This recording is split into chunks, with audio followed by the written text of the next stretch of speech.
Today's episode is brought to you by Creek Equine, makers of the best equine spa in the industry. If you want your horses to be world champions, you better put them in a Coal Creek.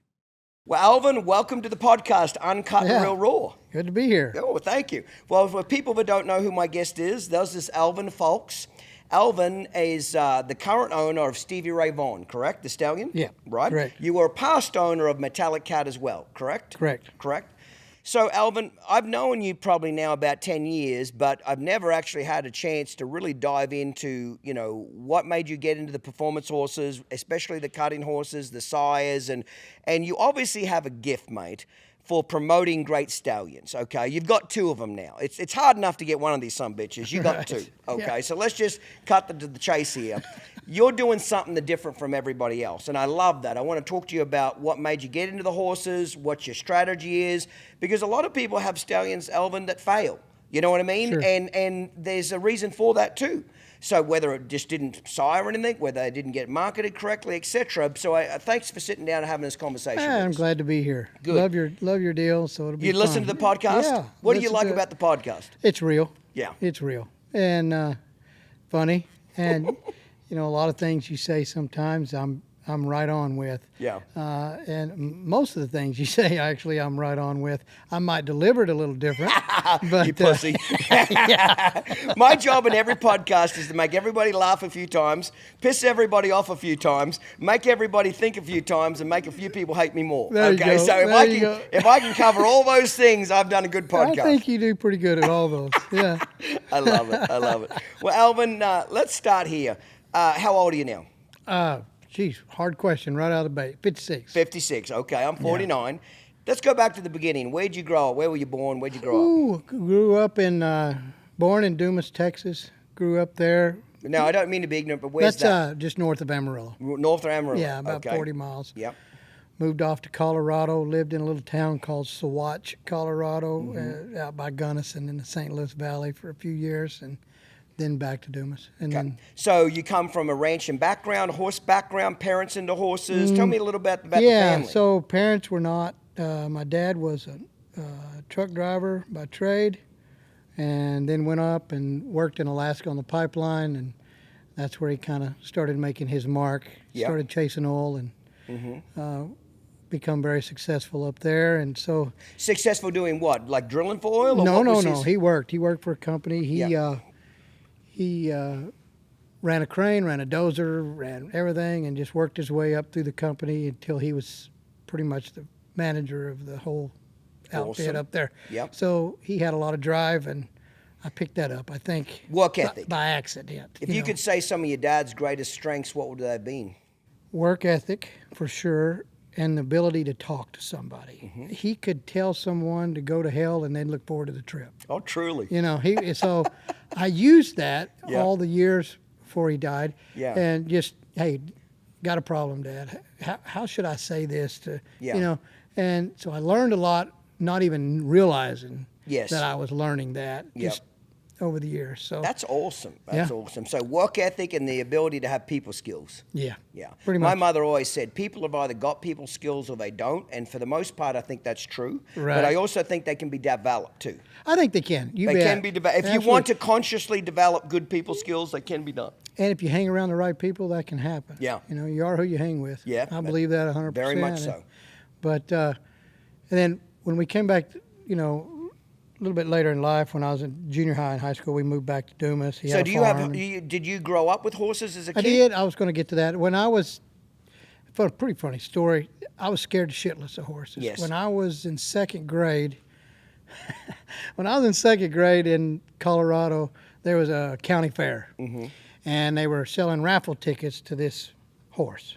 Probably it was somebody's horse that they couldn't get along with, so they're going to just raffle the summit off, Hopefully, some kid's going to buy Yeah, it. and so I throw a fit. I want to buy a ticket. Yeah. So they bought me a ticket, and sure enough, I won this horse.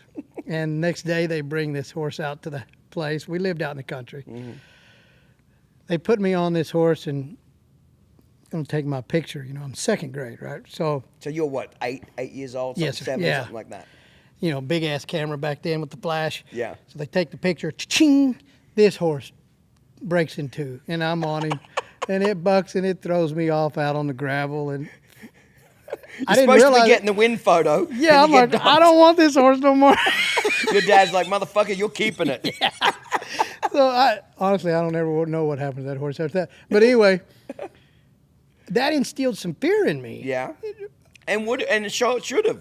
Yeah, and so when we moved back to Dumas, where I was raised, because all the family lived there, and my dad, we had a wheat farm and run pasture cattle, and so. But when I was in junior high, they had a rodeo team, and all my buddies were, on the rodeo team. So I wanted to break that fear. Yeah. And because I knew I had it. So Yeah. I started riding bareback horses. And God, you're a fucking sucker for punishment, aren't you? Yeah. You frighten the horses and you're like, hey, how's the best way to do this? Just get on another one that wants to buck me off. Yeah, Can't right? you just start by patting its fucking nose, Alvin? Can't we start with just that? yeah, so I kind of admire that. Okay. well, so I did that through high school. And then. And did it work? Did you get over some of that fear? Oh, yeah. You did? Plumb over it. Okay. Over it. And so. Did you have any talent for riding bucking horses? I wasn't worth the shit, but I enjoyed it. I liked the crowd, and it was cool to be a bareback rider back then. And Yeah. And So this is going through high school. all through high school, yeah. And then got to college, and Now, did your parents encourage you to go to college? no, How did you... I'm first one to go to college in our family. Okay. Did you want to go? Or your dad made you? How'd that work? No, they didn't give two shits, but I wanted to go. Okay. And, Tell me why. It's odd. Most kids don't want to go to college. I know. I don't know why. To Okay, be honest with fair you, enough. I wasn't sure what I wanted to do, so I wanted to buy a little more time Fair enough. to figure it out. Yep. And we were not a wealthy family. Yep.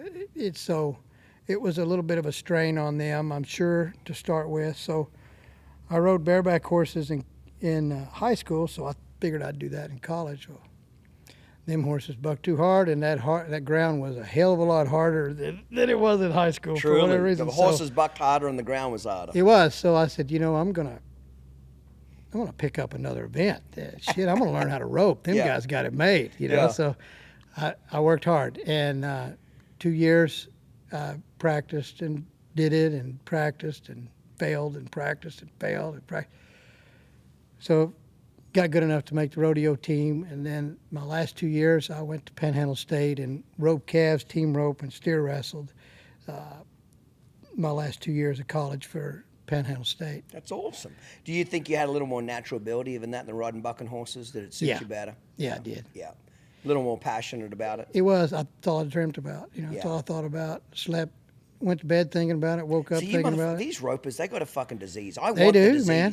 I want to learn to It rope, was- but I just can't get the disease in me. The I passion, want what they got it. Yeah, it's insane, but drug. you gotta want it. You gotta want it bad Yeah. to be very, to be even remotely good. You Yes. gotta. I remember reality hit me my senior year of college. We went to Lazy E Arena. It was a little pro rodeo permit deal where permit guys could rope. And I had the best run of my life there. I was 9 flat, and they didn't even clap. Not a sumbitch clapped. And driving home, I thought, man, I'm a senior in college. I gotta rethink my So strategy. were you kind of half thinking you were going to make a living out of roping? Oh, I was hoping to. Okay, you were going to go I to had the the dream. NFR. Yeah, I had it. Your name was going to be in the big lights You in bet. Vegas. You bet. Massive pussy magnet. Yeah, That's where you were going. That's where Love I wanted it. to be. I love it. Didn't happen. Right? Life sometimes fucking takes us down some different Hey, paths, let me doesn't tell it? you. I'll tell you. So, all through college, in the summers, I would go up to Alaska and work on a pipeline. With your dad, was your dad still working up there? Yeah. So he could get me a little summer gig up Yeah. there. and Probably pretty good money too, it was- traveling up there. It was good money. And but when I say work through the summers, it's work through the summers. It's 7 days a week, 14-hour day. Yeah. We live in barracks and camps up in Yeah. the North Slope, and I bet that taught you to grow up pretty good. it did. You know, gave you a lot more grounding, correct? It did. And so I'd make enough money in the summer to pay for the college and rodeo through the winter. Yeah. But while my buddies were off doing the summer tour, I'm oil filling it. Yeah. I'm roused about it and I'm doing Yeah. whatever, but you got to do what you got to do, you know? You got to I mean, eat. That's you gotta exactly eat, right. Yeah. So did your dad have to do a lot of traveling most of your life, Alvin? As He a did. kid, he was up there He was probably a lot. Was he on? Yeah. Was it 4 weeks on, 1 week off, or how did that? Yeah, type he of go? started, memories were, Yeah. 9 and 2, I remember that's where he first started, 9 on, 2 off. Then he got 6 and 2. And at the end, when I was, fixing to leave for college, he was 3 and 3. Okay. So that was pretty cool. So my last year of being at home, I got to see him a lot. That's awesome. Yeah. And they'd fly him more in, they'd fly him back to Yep. Texas and fly him back up Yeah. there again. Yeah. That's pretty awesome. Yeah, he was there when they were building that pipeline Okay. in Prudhoe Bay. So he was there. He ran cranes. He did, Yeah. It was an amazing deal. If people haven't seen that, they should research that of how that pipeline was put in. That's one of the biggest feats that America's done, and I don't Truly. know how long. Where's all the money go? Who gets it? Alaska or America? Who owns all that oil? The oil companies, but Alaska gets a good part of it. They, Yeah. for it being on their land, Yeah. and it's shipped down to Valdez and put on the ships and sent over here, or sent everywhere. Hell, who Yeah. knows where it goes Yeah. from there? That's above my pay grade back then. Yeah. But anyway, so that's how that went down. So then after college, well, I'm going to rewind. One day we were sitting at a Pizza Hut. You and your dad? No, me and a bunch of buddies from college. And there was 4 guys standing up at the bar drinking and hooping and hollering, and it was about 2 o'clock in the afternoon. So I walked over and I said, "Hey, what do you guys do for a living?" And they kind of looked at me kind of funny. I said, "I want to know what you guys do for a living." They were commodity brokers. I said, "Okay, I think that's what I'm going to be." So if you could be drinking at 2 p.m. in the 2 afternoon. o'clock in the having a- afternoon, you guys are up here at the bar. This looks like this would fit me real good. Love it. Unconventional strategy, but effective. It was a God thing that I was in the Pizza Hut there that day, because that charted my course. Silver Spurs Equine owns and stands over 30 champion performance horse stallions. They strive to provide options to top prospects for every preference and budget. Reining is the main focus of Silver Spurs breeding program, and they have developed their $1 Million Challenge as an incredible incentive that offers huge payouts to the champions of 7 different reining competitions around the world. Silver Spurs also raises about 150 foals per year at their ranch in Oklahoma, and each one is offered to the public for sale. This provides a wide variety of options to buyers looking for their next prospect, and most would be eligible for the $1 Million Challenge. Find the perfect cross of traditional performance horse bloodlines combined with the modern dynamics of today's performance horses. All available prospects can be found at silverspurssalehorses.com.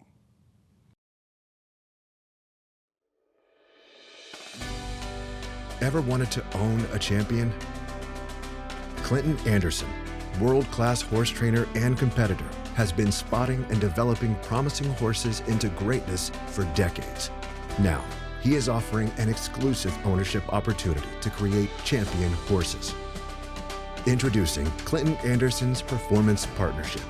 In this exclusive program, you and Clinton will co-own a top-tier performance horse that will be meticulously trained and cared for by Clinton Anderson himself. This isn't just an investment, it's a first-hand experience of horsemanship excellence. With Clinton's help and advice, you'll choose the horse that resonates with your ambitions, and Clinton takes the reins from there. From training to stabling, from the practice arena to the winner's circle, Clinton's unwavering dedication ensures that your equine athlete reaches its full potential. This partnership is about more than business. It's about a shared passion for equestrian excellence. And Clinton Anderson isn't just your trainer, he's your partner, fully invested in every horse's success. Together, you'll share in the excitement, the prestige, and the profits. Membership is strictly limited to ensure each investor receives personalized attention and commitment. It's your chance to be part of an exclusive equine ownership community that combines the excitement of competition with the satisfaction of success.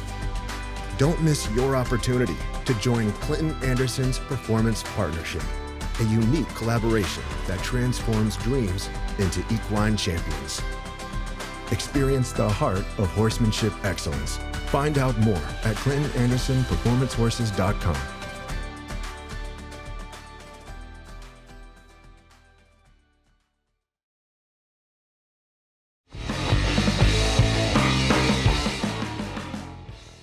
so not to be ignorant, but commodities is in grain commodities. What kind of commodities? Yeah, it's commodities is a broad spectrum. That's what I'm saying. What does it cover? It covers cattle, corn, wheat, hogs, silver, gold, crude oil. Truly, all everything. of that. Yeah, it's covered all of that, and T-notes, treasury bills.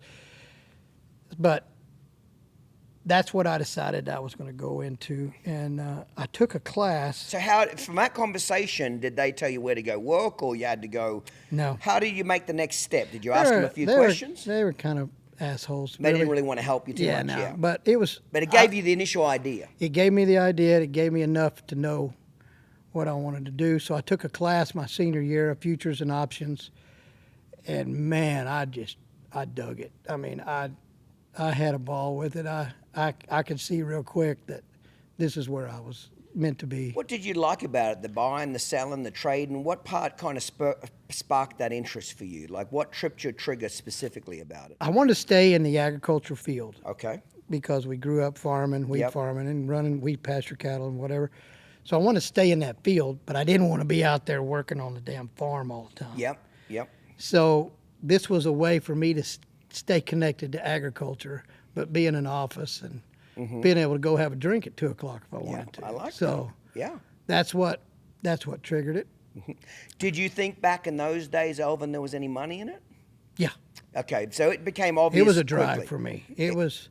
I could see where there could be a lot of money made. Because the reason I asked that is that my whole life, and I'm not ashamed of this, and a lot of people try to shame people for it, but I love making money.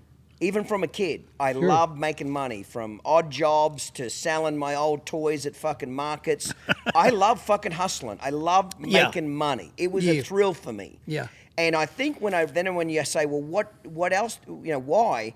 I think I loved making money because I knew I could buy my own shit. I was so independent as a kid that once I figured out Santa's full of shit and Easter Bunny, and that shit that's not real. I came from a very modest family as well, and you basically got one nice Christmas present and one nice birthday present, and that was it. You bet. Beyond that, it was food and socks and underwear. You know what I mean? So I knew as a kid, if I wanted any cool toys, or I wanted a new bike, or I wanted something I wanted, you better go hustle. I had to go hustle it. Yeah. So I think that's where the bug came from, is that I love making money because money was power to me. Right. And then with that money, I could go buy what I wanted, and I didn't need to go ask my parents for money. I vividly remember I probably would have been around 6, 7, very young. I wanted a radio-controlled car for my dad. And he said, no, I'm not buying it for you. And then he just very kind of nonchalant, flippant said, go make some money and buy your own. And I said, what? He said, go make some money and you can buy it yourself. I didn't realize that was an option at that age. I was little. I didn't know that was an option. Once I figured out, okay, I can actually go make my own fucking coin. Like, I can go do my own shit. That's when I was off to the races, Alvin. Right on. You know what I mean? Right So from on. that day on, I've loved making money. I didn't think it was a sin. A lot of people look down on it. To me, it was power. It gave me the power not to rely on somebody else to tell me what to do. You bet. Did that inspire? Did anything click I wanted for to you? make money. Yeah. I wanted to make money. That was my drive. Truly. Digging a little bit deeper into that. Same with me. I wanted to make money, but why? What did you want to do with that money? What could you see for that money? For me, it was about power, that I didn't rely on my parents. Yeah. You know what I mean? Is there anything digging deeper for you? I don't know. That's a pretty deep question. I truly don't know. I just knew that I wanted to be successful. And how do you define success? That's a whole nother podcast, I'm sure. But I knew that I wanted to be self-sufficient and successful, and the way to do that was to make money. Yes, it is. And so the commodities is where it was for me. So I went up to, when I graduated college, I went back up to Alaska, and I worked 31 weeks.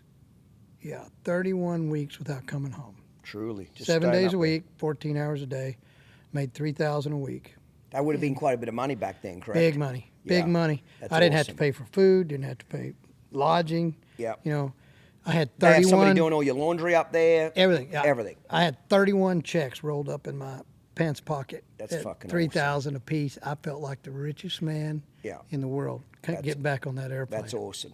But let's say that again for the young people. 14 hours a day, 7 days a week for 31 weeks. 31 weeks. That's something they need to fucking remember right there. Yeah. 14 hours a day, 7 days a week for 31 weeks. That's what gave you that initial nest egg, correct? Took that, put it in the commodities, and started trading on it. Now, back up just a little bit. You don't have a job in commodities yet either. Correct? No. You're not working for a brokerage. You don't No. know shit about it. So how the fuck did you know where to take that money and what to buy with it that you weren't going to lose your ass? You took one small class, you said. Yeah. Was that at a community college? Where was this class? That was at Panhandle State University. Okay, so anybody could sign up for this class, Oh, yeah. correct? I Yeah. could have signed up for it myself. Yep. So did this class give you the basics of trading, or what did it do for you? It gave me just enough to get excited. Okay. Just enough knowledge to be dangerous? Yeah, to really lose money. Yes. I love it. So I So you take your wad of cash. have a lot of cash in my pocket. I come back to Amarillo. I drive by this commodity firm and I pull in and I said, I want to come to work here. And they're like, well, do you have a book? I said, what do you mean? I don't even know what What's book a book? is. A book is a book of clients. Oh, You know, okay, You right. got a book of clients. I Just said, like a financial Same thing. advisor has Yeah. has a customer list Yeah. that he calls and they invest money with Yeah, him. that's- You've got to have the same thing in commodities. I Okay. said, I ain't got a one. I got myself. I'm gonna trade. Ooh, well, we need to think about that, you know. So I'll go back next week, hit them up again. So they rejected you the first Oh, week. hell yeah. Yeah. They probably think you don't have a pot to piss in, correct? Yeah. Did you tell them you had a little coin? Yeah, but I didn't tell them how much. Yeah. I just said, I got some money. I want to trade on my own. I want Yeah. to learn. I want to, you know. I think I went back 4 times before they finally, we had a meet, and that was in 1991. So you got rejected 3 times. Yeah. Kept coming back until they hired you. Yeah. I like the shit out of that. And I wanted there because Why there? They were right across the street from the sale barn, the Amarillo Livestock Auction, and I Okay. knew all them customers coming in there to buy and sell cattle come right by that place. Okay. And I loved the location, and So you could see even from a young age, Alvin, that was a place to get new clients. right correct? on. Okay, Shit, I I could like stand that. out on the street and wave at them and Yeah. get somebody to come in. Yeah. So they set me down and we had this long visit, and I, told them the story about I'd worked up in Alaska, and so the guy says, well, them guys got a lot of money up there. I said, well, they make good money. I don't know if they got a lot, but Yeah. they do make because good. they're He away said, from home. Yeah. you think you could hustle up some of those people to trade for you? I said, maybe. Yeah.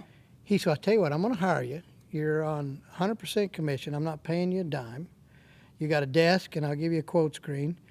You need to go get your license. So I had to study for my license. Was that hard to do? Oh, shit, yeah. Yeah. High IQ is not me, Yeah, okay? So me I'll too. just be real honest with Yeah. you. It's I hated school. Did you hate Hated sitting it. down, studying? Conventional schoolwork blow your fucking brains Loathed out. it. Yes. I Loathed bet it it. was hard, Alvin. Yeah. yeah. Yeah. So How long did that take you to go to That- school and get that? about 4 months. Okay. At the same time, I'm dating this sweet little girl that I knew in high school, and her and I get married. Oh, truly. How And- old are you? 56. No, at that time.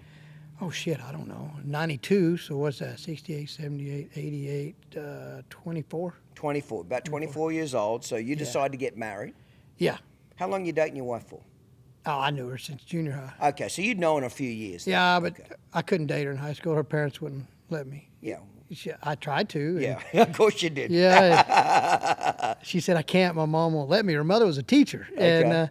so I said, well, let me talk to your mom. And so she gets her mom on the phone. And I said, why won't you let her date me? She said, because your reputation precedes you. I love it. How'd you get out of that? There wasn't no way else. So we didn't date. We didn't date in high school. Okay. But we did a little bit off I the like your side. but- ballsiness, yeah. Alvin. That's why we're going to get along. You hear a no, no just means yes. You know, you got to Oh, go through shit. some no's to get to the yeses. So you could have seen her mother's face when she told her that, she's marrying me. Oh, my goodness. But anyway, so I've got my license. You got your now. license after 4 And months. I'm sitting there at the desk, and I'm 100% doing some commission, trading. too. So if you don't perform, you don't Whatever. get shit. Right. I was making $500 a month Yeah. forever. I mean, It was tough, you know. Yeah, you're just barely surviving. I'm making on commissions of my own, Yes. what I'm trading myself. Are you having any off luck me. on your own trades? Oh, terrible. Truly. Just fucking terrible. I love it. Yeah, just terrible. And so the first people that trade with you is your family. You know, Yes. they're going to help you. Yeah. So they all put in a little. You wipe them out. You know, I wipe them out. Nothing So- like fucking over family for the next Thanksgiving. So Christmas, I'm down in the basement with the kids sitting at the card table. You know, they won't even let me come up and sit up at the top with them.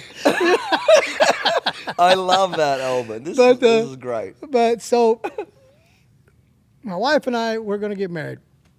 So, or my girlfriend and I, we're going to get married, and we had this wedding planned, and her family didn't have much money, and I damn sure didn't have any money. You know, I was making $500 a month at best. Yeah. So we ran off to Vegas, and to back up just a hair, I had called up there to Alaska to some of the people I know, and said, "Hey, if there's an opening comes up, I would come back to work up there." Because you're thinking you're going Because to I'm starve thinking, to death. I'm starving, but if I can get back up there, Yeah.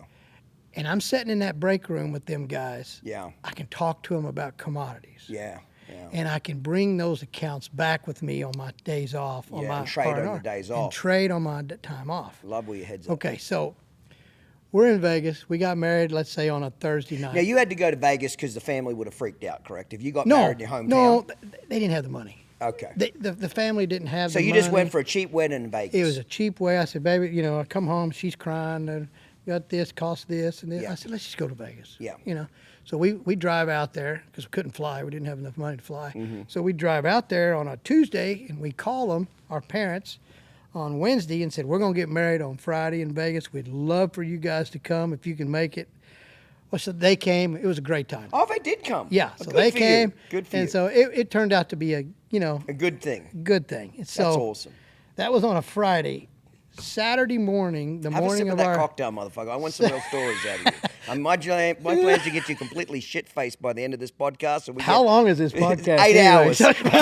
Don't even think about pacing yourself, okay? 8 hours. Keep fucking drinking. We're going to get to some real good stories shit. real soon. So we got married on Friday night. Saturday morning, my phone rings, and it's Alaska. And they said, "We got a spot for you, but you got to be here tomorrow." I'm like, "I'm in Vegas on my honeymoon." They said, Yeah. "We got to fill the spot. Can Yeah. you make it, within 2 days or something, Cut it short. We pack up the car. We haul ass back to Amarillo. I get on a plane. I go back to Alaska. Your wife takes that well? Not really. No, not too good. What she really didn't take well, I wasn't with her for the first Thanksgiving. I was up there. Yeah. First Christmas. Yeah. First New Year's. I stayed the whole freaking time. Yeah. So I mean, the job was the job. So Yes. That's what, all jokes aside, Alvin, I don't think a lot of young women understand that when a man's trying to hustle and he's on his grind, it's not like we choose to do this shit. It's not like we choose to miss fucking birthdays and Christmases and Yeah, I Thanksgiving. didn't wanna do that. We're trying to fucking survive. We're trying to build your castle. Every woman wants a big fucking house. You know how you get that big fucking house? You hustle. Yep. You know, You gotta work. how do I protect you? I build a fucking moat around it. Oh, I know, and I know? have people work for me now and say, "Hey, we need to work on Saturday and Sunday." Oh my God, I got to be home with my wife. I thought, shit. You fucking pussy. Yeah, come on. You know, does dick Yeah. run your house or pussy? Yeah, come but on. that's what you've got to do in the beginning. Yes, Yeah. I remember my first wife bitching at me a lot Yeah. about being gone so much. What do you and do, I said, though? "Hey, do you want that fucking house? Do you Right. want this new car? Do you want? You're telling me you want certain shit. Yeah. I can't pull this out of my ass. I Yeah. got to go hustle." That means fucking weekends. That means a lot of public Yeah. holidays. You know what I Yeah, mean? I know it. You're It's- absolutely right. You got to work for it if you want it, and Yeah. and I wanted it, and I wanted it bad. Their hearts thunder for us, their flesh and bone pushed to lift us higher, carry us faster, and stop on a dime. And when they've had a great ride, they deserve a great recovery. They deserve a cold creek. Cold Creek Spas offers state-of-the-art 35-degree aerated saltwater therapy, proven to reduce injury, speed recovery, and keep them at peak performance. Cold Creek Therapeutic Spas. This water is for winners. Want to get your brand noticed? Advertising opportunities now available, including title sponsorship and episode sponsorships. The Uncut and Real Raw podcast is among the top 1% of podcasts in the nation, with nearly 1 million downloads. Join our winning team and come along for the ride. Email social@uncutandrealraw.com for more information.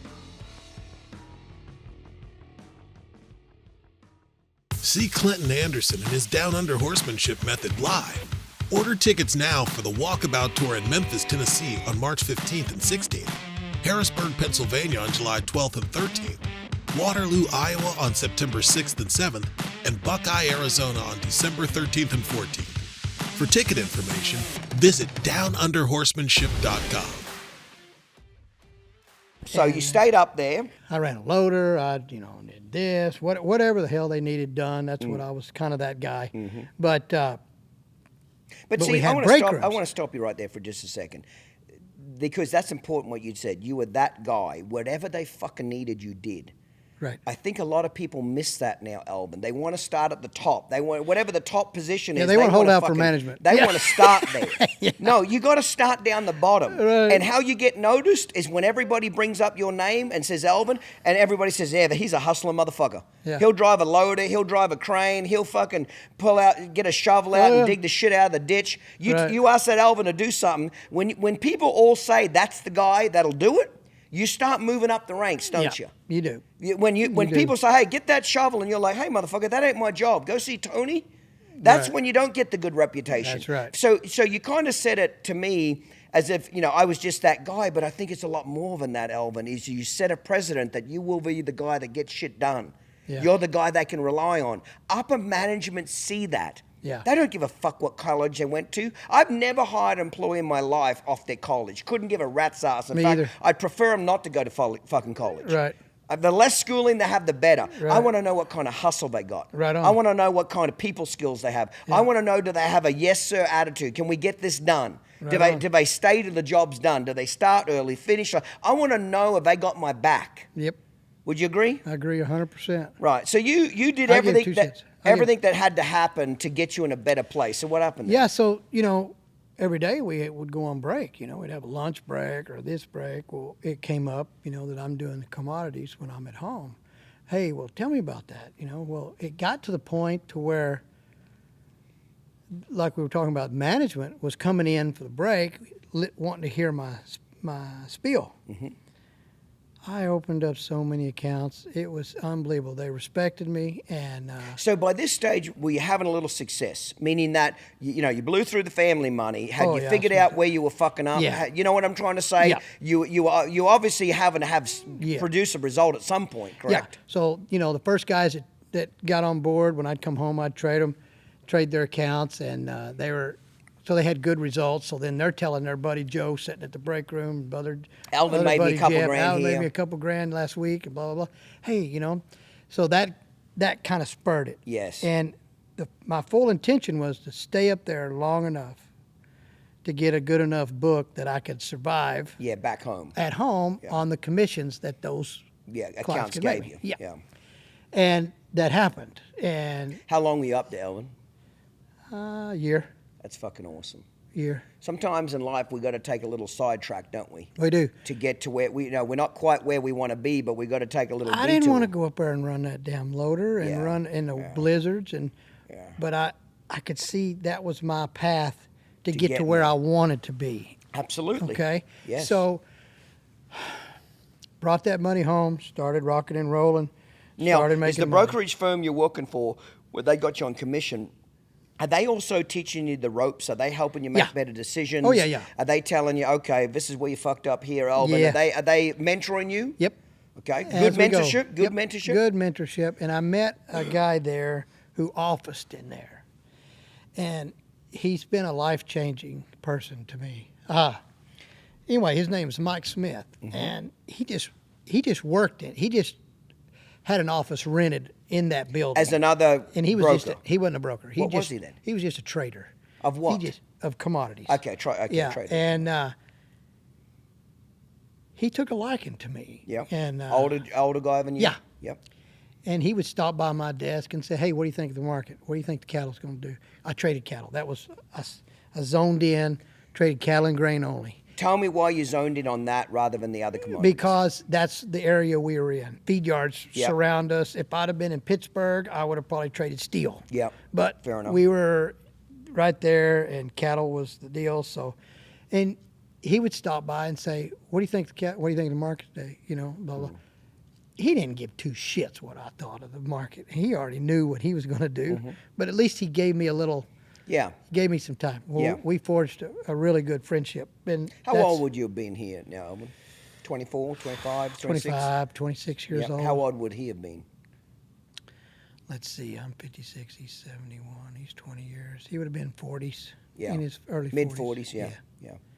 And so that's kind of the story. And so I, You stayed I there? worked there for 3 years. You have to work under someone for 3 years before you can. You mean an outside firm before you can start your own brokerage? You bet. Okay, You bet. 3 years. So 3 years to the day. That's when I quit. And started your own brokerage firm? Yep. Yeah, you're seeing bigger things in your horizon. Yeah. Okay.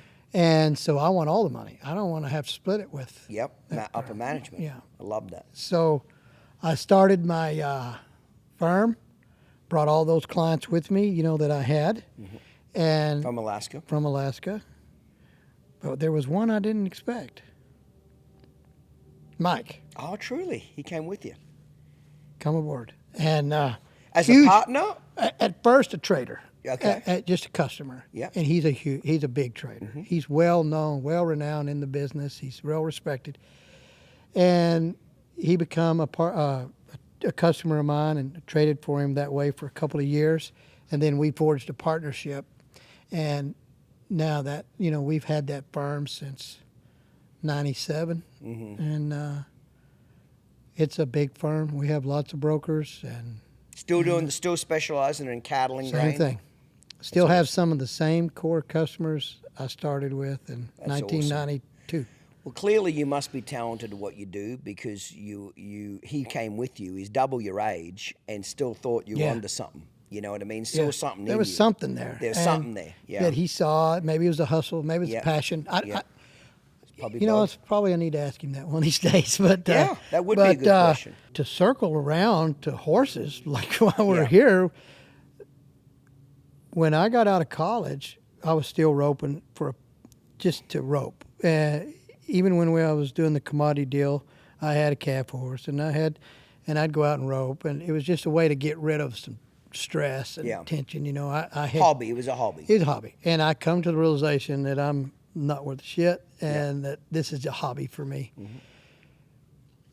I got the coil wrapped around my right arm, and it I snapped my right arm, and so I'm laid up in the hospital, and it did a number on it. It did a number on it to where I could still swing a rope, but I couldn't rope 10 calves. I could rope one or two, and then it hurt so damn bad I couldn't do it anymore. So that was in 2001. You have any kids by this stage? I have one. Yeah. Had one boy. One boy. Okay. In 2000. No, I'm sorry. Two. First one was born in 95. Second one was born in 2000. So, but I needed that. I needed to get rid of some energy and some stress, of the. What kind of hours are you working in this brokerage firm? Oh, it was great hours. 9 to 2. Easy. Easy. Why is it that easy? Why didn't you have to put in 14 hours a day doing Market's close. it? Truly. Market's close. Now, there's still things to do. Talk Yeah, to yeah. customers on the phone after the market. Get yourself lined up for the next day. Come in about 8. But it's truly, the money's made from 9 to 2. After that, it's It's organization. Yeah. Yeah. But I moped around till 2004, and I told my wife, I said, I got to get back in the horses, man. This is killing me. But what that did for me, that was a devastating time frame for me because that was a passion that I loved Yes. that I couldn't do no more. That door closed on me. And she said, well, you can't rope. What are you going to do? I said, I'm going to cut. I've always been intrigued with cutting, so I'm going to find me a cutting horse and just do it on the weekends or something and have a little fun. So that's how it started. 2004, I bought my first cutting horse. And You remember what it was? You damn right. I still got him. What is it? It's a paint. Oh, it is? Yeah, it's a paint out of a smart little arena out of dual jazz. True. So it was cut and bred, but it was a paint. Huh. And he was a cool dude. And anyway, Who'd you buy him from? I don't remember. Was it a sale or a trainer? No, it was an individual. Yeah. And all I did was go remember out and what work you the gave flag. for him?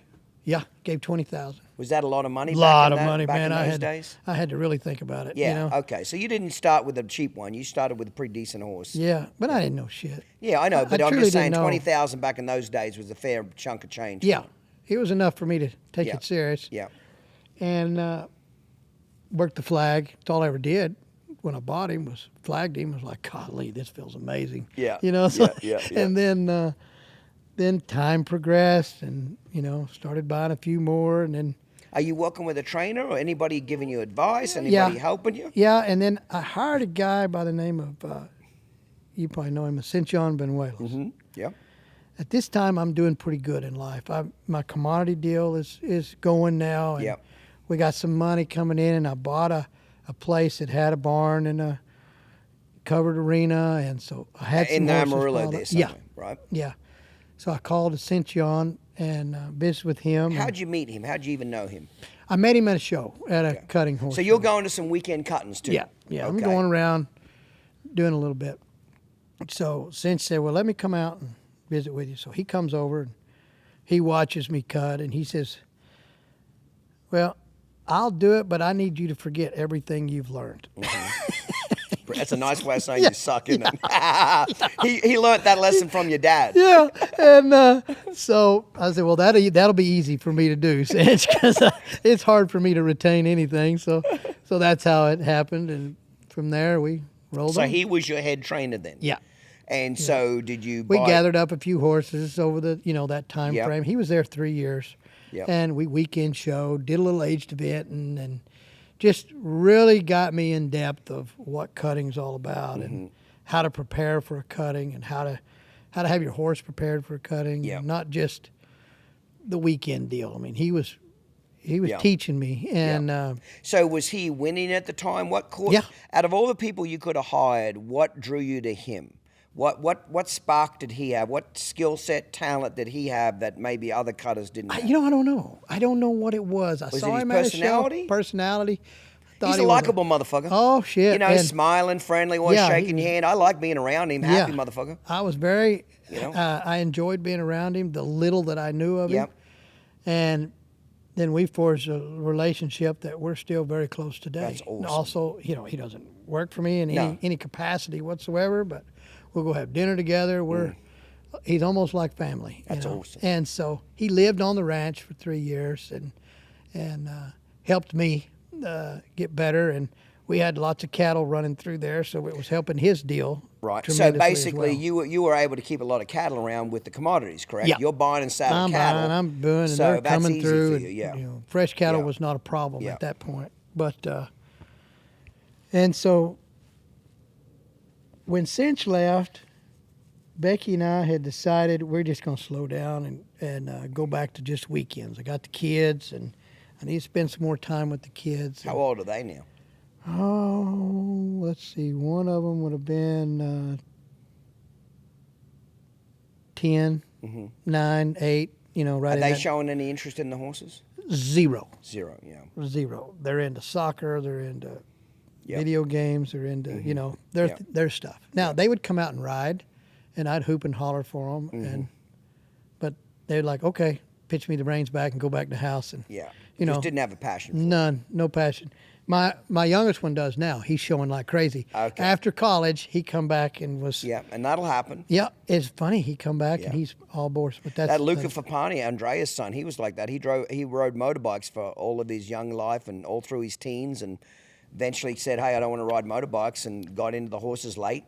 And Yeah. now look at him. Yeah. You know what I mean? So that'll happen. I think tell me if you disagree, but I think the smartest things parents can do is not force them to be into horses. Yeah. Let them pick their path. You bet. And I've heard that a lot from horse parents, that those kids will eventually come back to horses. No guarantee, but a lot of them do come back Yeah, later on. and one but of if them- you, and mine if you did. force them and you make them, it'll turn them off. Let them Yeah. let them go their path. That young one came back and he's he's winning. He's doing great, and he's hungry. The arena lights are on at 5 a.m. every morning. He's riding. He's working horses, and he's got the bug. He's That's eat awesome. up. He's where I was years and years ago. Yeah, when you were roping. Yeah. He's got it. So after he left, and you said we want to slow down a little bit, what happened to all these horses? I had gotten rid of most of them, but I kept this. I had 3 left. One of them was a mare named Sweet Abra, and she had won a pretty good chunk of change, about $60,000. That was my best one at the time. So I said, well, I'm just going to send her off to somebody. So I asked around a few people, and one of them said, why don't you send it to the Galleons? I mean, they're doing good. Them boys are good, the daddy, Jody. And so I sent the mare to Jody. Jody worked her for about a week, and he said, hey, man, she's a lot of horse. I think my son Wesley could really get along with her. I said, okay. Send her to Wesley. So Wesley gets, I don't know Wesley. I've never, I don't know him. So Wesley takes her, and about a month later, Jody calls me and says, hey, we're coming down to the West Texas Futurity right there in Amarillo. Do you mind if my boys come and work out of there? I said, I'd love it. Tell them, come on. So Wes and Bo showed up, and Jody, and Bo was still a non-pro at that time, and he was fixing to turn in his non-pro card and become open. And he's looking for a place. And for whatever reason, Bo and I hit it off. He was helping me there, working. And anyway, we just got along. We hit it off good. So I said to him, if you're fixing to go open and you need a place, you're welcome to come here and start your career right here. And he said, are you serious? And I said, I'm serious. And I'll pay you to come and work my few horses that I have, and you can get outside horses. And so he agreed. So he said, let me, talk to my wife. And so the next day he called and said, we're going to take you up on that. I said, come on. We had extra houses on the place and stuff. So he shows up. Well, I'm not going to pay a trainer when I got one at home now. Yeah, good point. So I called Wesley and said, You're hey, fine. I don't really know you that well, but I got to bring my horse back. He's like, well, why? I said, because I hired your brother, He's like, well, that ain't worth the crap. I said, well, I'm sorry, bud. That's how it's going to have to be. Thanksgiving just got a little fucking awkward. So I went and got Sweet Abra and brought her back. And Did you go watch Wesley Walker? Yeah. Did she work good? Oh, yeah. Good job. And but Bo got her, and he was amazing with She her. fit him pretty good. Ooh, baby. Yeah. Yeah, they went on and won about 80,000 that last year. Yep. And then, How was she bred? she was abracadabra out of an instant choice. Okay. And, she's produced, what now, 2.8 million in offspring. Oh, truly that much? Yeah, she's number one. Truly? She's number Did not one know that. cutting Yeah. mare, yeah. Huh. And so, but before she produced all that, she was home. And I showed the shit out of her. I loved her. And So did you show her in the non-pro and yeah. Bo showed her in the open? Yep. You could both cross over and do that? Yeah, she had had a big motor and wasn't no problem. But when Bo came that day, he backs out this little roan horse. And I'm like, son of a bitch, what is that? And he said, it's a highbrow cat stud colt. I'm like, wow. He said, it's for sale. And he had shown it to several other trainers, because Bo had borrowed the money. He was just as broke as we were back just in broke the day. kid getting started. He'd borrowed the money on his truck to buy this horse. Well, the note was coming up on the truck, and he's got this 3-year-old that's, man, my jaw just dropped, you know. And he had shown it to several other trainers, and they didn't bite on him. And I said, well, what do you got to have for him? And I'll never forget it. He said 200, and I could not believe that a horse would be worth 200,000. Right. And So even back then, that money was unheard of. Yeah, well, it was for me. Yeah. That wasn't happening. And so I didn't say anything. I was out there turning back and doing things every day, and this horse just kept, this horse was phenomenal, And so I thought about it for 2 or 3 days, and my wife will say, I was walking around in the bedroom in my underwear, just pacing, wanting to buy that horse. And finally she said, just buy the damn thing. And so I called Bo. I'll never forget it. And I said, tell you what, I want to make you an offer on that horse. I'm going to offer you $140, and we keep him, and you show him, and you get half the winnings. It's better than $200 and selling him to somebody and you never see another dollar. Good point. And he said, okay. And so that was, I get the impression, Metallic Cat. That was Metallic Cat. That's how that whole thing got started. Yeah. And you just loved him from day one when he backed him off the trailer. First minute he walked out of the trailer. Yeah. And so he was a red roan highbrow cat. There wasn't no red roans then. That's a good point. I mean, I was like, back holy at cow. that, was highbrow cat already well established? Oh, like, yeah. Like he was rocking and rolling, doing yeah. well. Like I remember breeding to him. I was one of the first reiners to ever breed to that horse when his stud fee was $4,000. Then it went to $7,500. Then it went to like $12,500. His stud fee at that time when I bought Metallic Cat was $20,000. Okay, so he was well and truly established. Rocking, I remember I bred Princess and Diamonds to him when he was $4,000. Yeah. But so he accepts the deal. He accepts the deal. Silver Spurs Equine. Our stallion roster consists of over 30 of the industry's top performers and producers, including such greats as Wimpy's Little Step, A Sparkling Vintage, SG Frozen Enterprise, Shiner's Voodoo Doctor, and more. At locations in Scottsdale, Arizona and Purcell, Oklahoma, we raise over 100 foals each year and sell each of them to the public at affordable prices. We want to see you win on a Silver Spurs horse. And to prove it, we've developed the $1 Million Challenge, our very own international incentive program that awards champions of all levels, open and non-pro, at the NRHA Futurity, the NRHA Derby, including 4-year-old stakes and novice horse divisions, the European Futurity, the German Breeders' Futurity, the Austrian Reining Futurity, the Italian Reining Futurity, the Guadalajara Classic Futurity and Derby. So breed to one of our stallions to create your dream cross with your mare, or hurry to silverspursalehorses.com to view our inventory of available prospects. Ride on. When it comes to horse trailers, the only brand that I use from now on is Elite. I've had every other brand over the last 25 years, and honestly, the one I keep coming back to is Elite because they last, they don't break, and they're heavy duty. Yes, are they a little more expensive? Absolutely. But you get what you pay for. If you want cheap, you're going to get cheap. If you want something well built, it's going to cost a little more money. The deal of it I use now, Jason Deschamps out of Oklahoma, the last 4 trailers I bought, I've price shopped him with 5 other dealers. He has absolutely smoked him on price, has not even got close to Jason's price. I even bid his trailers out against cheaper brands that I know are going to be a cheaper trailer. He still beat their prices. So if you're looking for a new Elite trailer, or you want to trade a trailer or buy a used one, get a hold of Jason, call him, text him. What's it worth the phone call? I promise you there will not be a dealer in the country that will beat his price. Mention that you watch the Uncut and Real Raw podcast for an additional savings.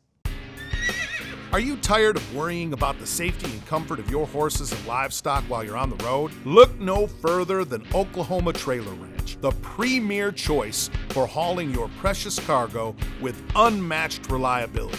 Don't settle for anything less than the best when it comes to your trailers. For all your horse trailer needs, stock trailers, living quarters, contact Jason Ducharme at the Oklahoma Trailer Ranch, where we sell Elite, Logan, and Galleon products for any of your hauling needs. Mention Clinton's Uncut Real and Raw podcast and get the very best pricing.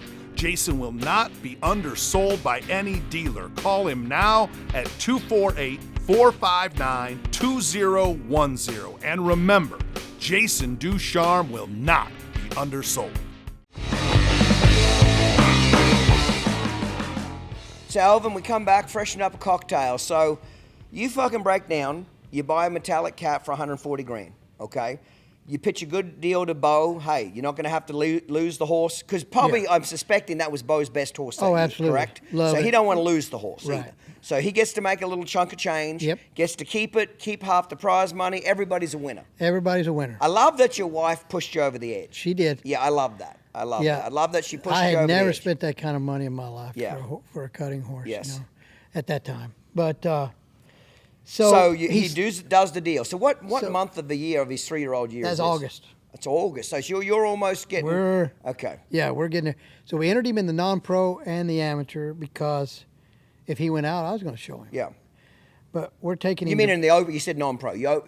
Sorry. We entered him in the open. Okay. And I the thought non-pro. you said non-pro. And non-pro. Okay, now I'm with For you. me. Okay. Yep.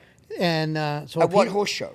At the Futurity. At the big one. Yeah. Right. At the So big you one. knew you weren't going to do the little Futurities with him. You knew you were going to do the big one. Yeah. Correct. Okay. So Bo takes him around to the pre-works, the little small works and stuff, and the word gets out, that this horse is pretty damn special. I mean, he would go and win. He'd win the pre-works. You don't win no money, but you could just tell he was the best one there of the day, and so I'm jacked. I mean, I'm about as stoked as it can get on this. Is Bo pretty high on this horse too? Bo's high on him. Like this is important for his career, correct? This is big. How old would he have been, if you had to guess? It's his first year out on his own. Yeah, I'd say he's in his mid to late 20s. Okay. He's hungry. Yeah, he's hungry. He's needing He's a hungry. win. I saw me in him. Yeah. I think that's where the connection, Yeah. where we got, where we bonded, because I could see how hungry that he was when he pulled in that gate. And that's where I was when I was hooking ass up to Alaska back and forth. I could see that passion. Kind of, for people like me and you, we love, I don't know, well, maybe I shouldn't talk to you, but as I'm getting older, I love helping younger people that are hungry. You bet. Younger people that are hungry. I dig it. Because all my friends, Alvin, I'm 49 now, but all my friends, my closest friends, are 25 years older than me, so they're all dying. Yeah. And I was always attracted to older people because I love their Me too. wisdom. I love their wisdom. I love what As they I were was, teaching me, yeah. and I love them mentoring me. I'm finding now, as my mentors and friends are slowly dying off in their 70s now and 80s, I'm really enjoying helping people younger than me do well any way I can, whether it's loaning them money, giving them support, giving them a place to train, whatever the fuck it is. Isn't that awesome that you're able to do that? I just love it. I get inspired by them. Yeah. And I think now, as men get older, we need to hang around younger people. Yeah. Hustling people, keyword. Yeah. Because that keeps us younger now. It does. Because it keeps us, you know what I mean? It's like my son now. He's knee deep in this. Well, now I'm back in it. Yes. And so, Dad, I got your horse saddle. Come on. Yeah. Well, now I'm starting to get that passion again. And that's awesome. Starting to win. I had probably the best year I ever had showing this year. Won a little over 100, right at 100,000, and so it's been fun for me to get back in it. That's awesome. Okay, so you're thinking you got a good purchase here. Yeah, I'm thinking, and Bo's comment was he's a little slow through his turns. That's the only thing I worry about. He's solid, but I'm worried, if he's going to be enough for the Open. Fair enough. And I said, well, if he isn't, then I'll show him in the non-pro, whatever. So we get to the Futurity, and first go of the Open, Bo marks like a 16.5 or something. Good run, respectable run. Second go, he marks a 17. Well, shit, we just made the semifinals. Okay, well, I'm going to scratch because I'm not going to show him. I want to give him every opportunity to be the best he can be. Yep. And so I scratch, and then Bo shows in the semifinals, and I can't remember what he marked. It's been too damn long ago. That was 2008, but he made the finals. Mm-hmm. But this horse kept getting better. You could tell he was getting very comfortable in his environment, and he was getting better. So we made the finals. Holy shit. I mean, this is a big deal. Was that the first time you as an owner ever had a horse in the finals? Or not? I had Sweet Abra in there, and but that's the first time I've had a horse in the finals. Yes, sir. Yeah, I had entered a horse at the Futurity before, but I mean that you might have been in the Futurity, but I mean as far as you as an owner, first horse, so that's a big deal to you. It's big. Yeah, and for people that don't know the cutting very well, just a little bit of backstory. As a cutting Futurity horse in the Open Futurity, a trainer can only show 2 horses. Correct. So even if you got 10 Futurity horses, you got to pick your best 2. And they can't ever be shown anywhere. Yeah, they can't be shown anywhere else before the big Futurity. Right. So to make a horse to the Open finals, even just one, is a huge. How many horses on average are entered the Open Futurity? 800. 800. Yeah. So to be able to make one horse is a big deal, let alone 2. You bet. You bet. So you make the Open finals. Tell me then. Yeah. So we're jacked. And the finals are that night. Bo calls me and says, let's go have lunch. So we go have lunch, and he said, I kind of need to know what you want to do here. I said, what are you talking about? He said, well, I haven't asked this horse for anything. Mm-hmm. I haven't pushed him at all. Truly. And we got a lot of horse left because it's grueling on these horses. You know, first go, second go, semis, practice pen.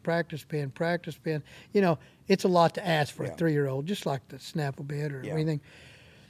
He said, we can hope to place in the top 5, or I can go for it. Now, when I push the gas pedal, I'm not sure what he's going to do. Yeah. But you just tell me how you want me to approach it, and that's how I'm going to approach this. I said, push that gas pedal to the floor. And see what happens. Let's go. If we're going to be here, let's win it. And he said, that's exactly what I want to do.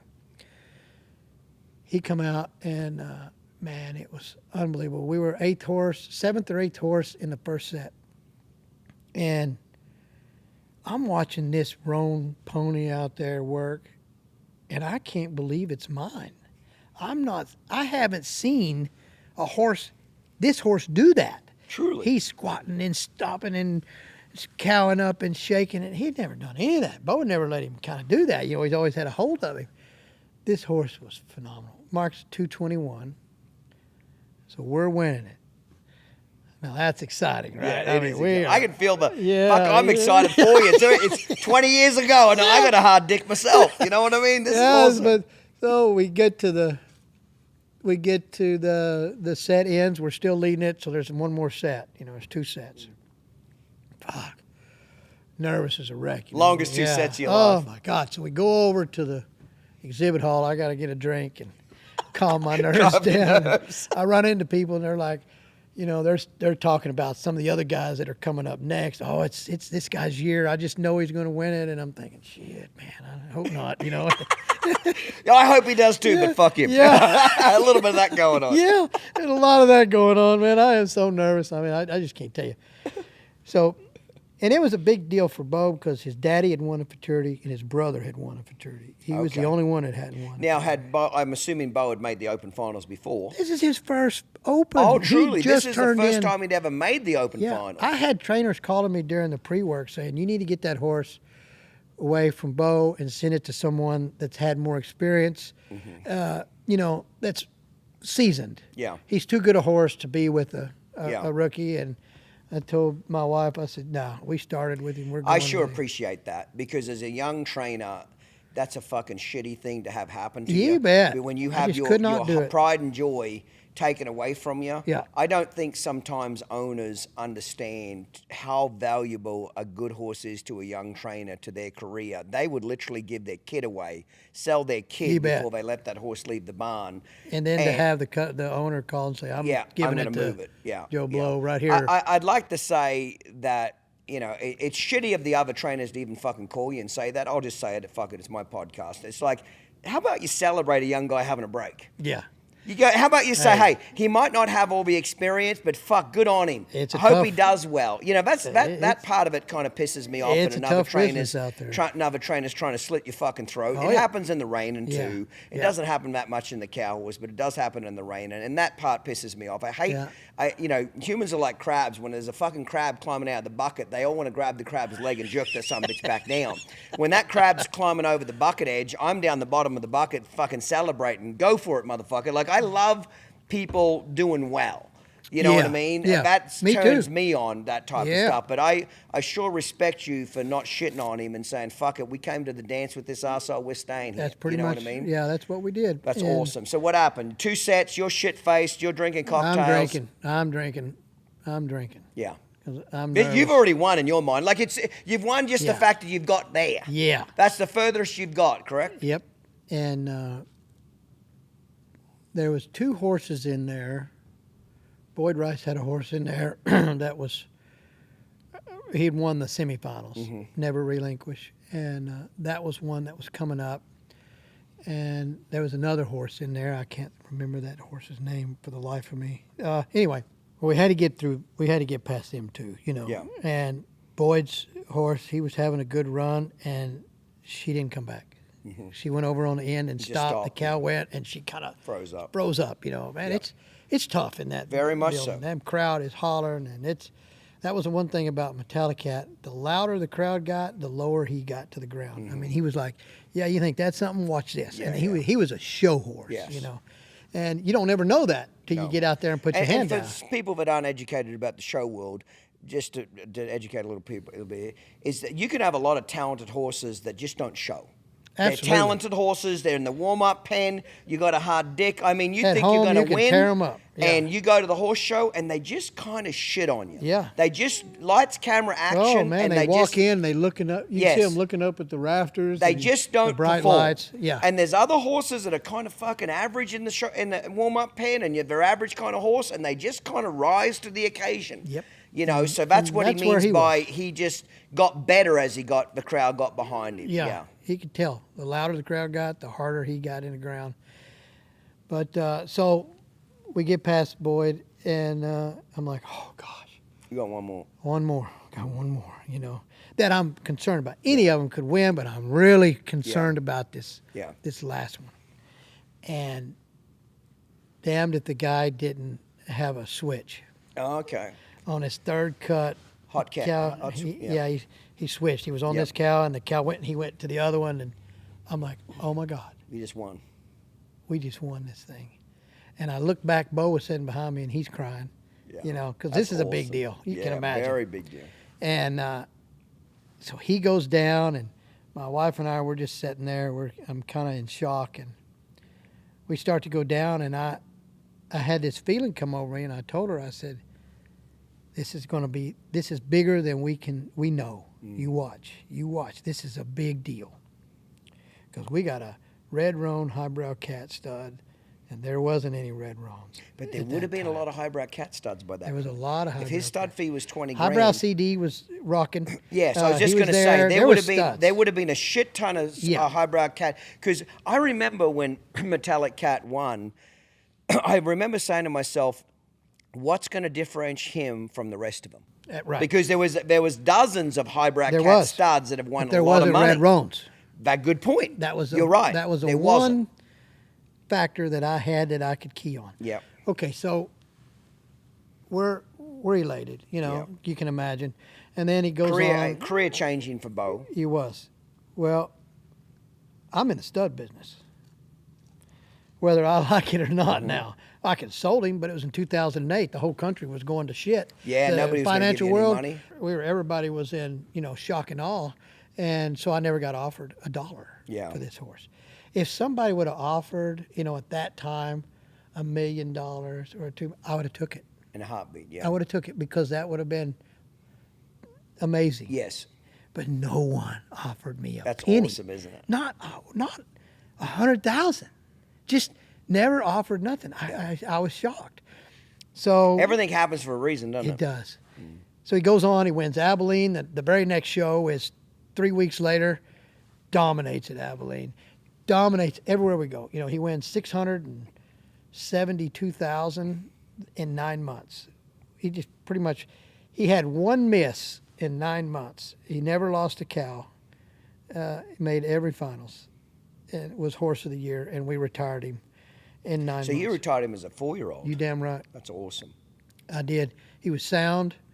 What else is he going to? What else do we need to prove? That's one of the few things that stud owners get right, is they always go for one more win. Yeah. Or, quit while you're ahead. Every Yeah. bank robber goes for one One more more bank robbery, bank, and yeah. they go to jail. And they had don't plenty of damn money before You know what they I mean? did that last bank. Every world champion boxer goes for one more title and gets their ass whipped. Yeah. There's a lot to be said about knowing when to fucking quit. And Bo was big on that, and Bo was like, "Let's retire him." And hey, that's taking money out of his pocket. Very much so. Out of Very his noble mouth. of him to do that. He was. Yeah. And so we retired him. Well, in the middle of that year, I knew I'm a stud owner. Yeah.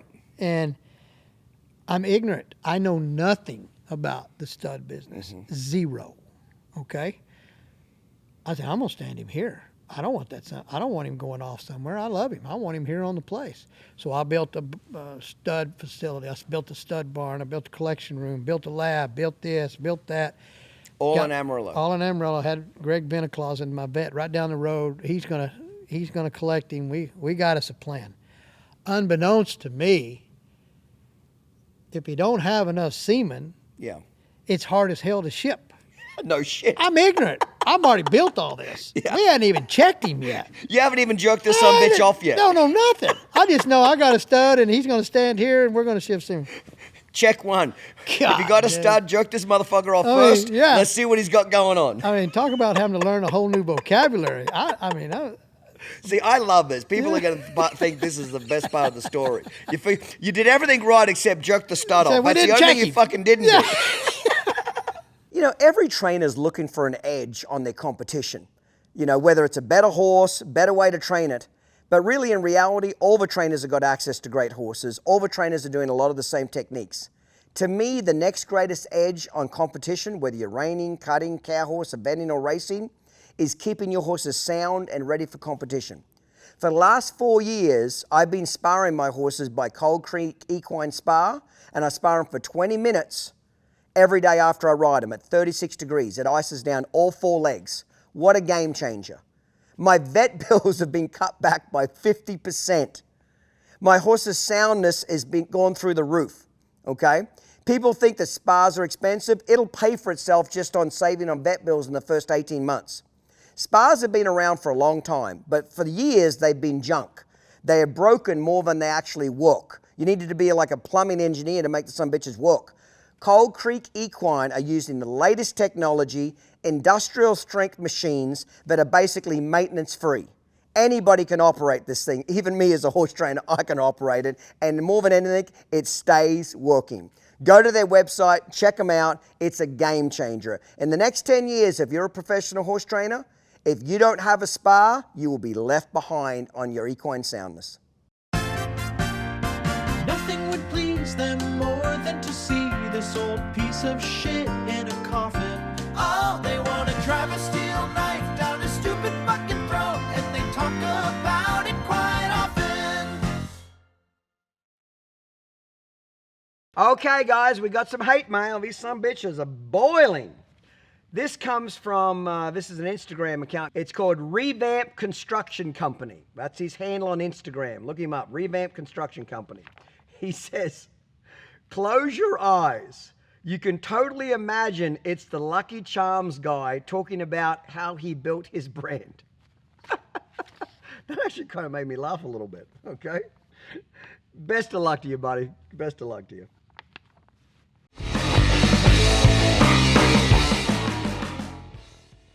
A week after we retired him, we're in the barn, and I told one of the guys that worked for me, go get Metallicat and saddle him up. And we got cattle in the arena, and Bo's in there working horses, and I bring Metallicat in. He goes, what are you doing? I said, you've got to ride him for 9 months. I ain't throwing a leg on him. I'm going to work a cow on him. Becky's going to work a cow on him, and your wife Ashley's going to work a cow on him. And you're not going to say and shit you ain't about gonna anything. do a damn thing but watch. And What did he say to that? he laughed. You Yeah. know, what's he going to say? I mean, You were a man with a mission. so I worked a cow. I was like, God dang, no wonder you want someone. This shit's easy. I mean, Yeah. it was amazing. And Makes you think that you're a horse trainer. yeah, I can show now. Yeah. I mean, I should have been entering the open on him, right? No, but we all got our turn. And then we took him in there and we started collecting him to get ready for the season. Breeding season. Now, I've got lots of people that have called, and I've got lots of interest. Okay, that's what I was going to get. So straight off the bat, he had some interest there. Oh, yeah. Okay. He had a fan base. Yeah. He did. Now, you've also got some competition. There's a bunch Lots of of other highbrow cat studs out there. Who are they? Who's your major competition? Highbrow back in CD at the time. the- Okay. Yeah, and third cutting was a dominant figure that we were battling against Yeah. at the shows. Yeah. So I had those to deal with at the time, and What do you think gave Metallic Cat the edge his first year? Obviously, winning the Futurity is helpful. Okay. Yeah, But and- you didn't breed him in January, February, March that first 4-year-old year. You waited to the next year, yeah. correct? Well, I want to retract. We did. I started building the stud barn and all of that right after the Futurity Okay. because I knew Okay. what we were going to do. Yep. We collected him in May for the first time, but we had already had everything built, Okay. and his semen was unbelievable. Good. Like Okay. insane Yeah. amount. because we had to ship everything FedEx. So in order to ship FedEx, you have to give almost twice as much semen because it's got to stay overnight and then it gets to the place. So it takes more semen to FedEx. And anyway, but he was a rock star in the. But you couldn't have got very many mares bred if you didn't start till May, Alvin. No, and the first year I gave that we started collecting in May. I gave every breeding away for free. That's awesome. I called these people, and did you go handpick the mares, or they came to you?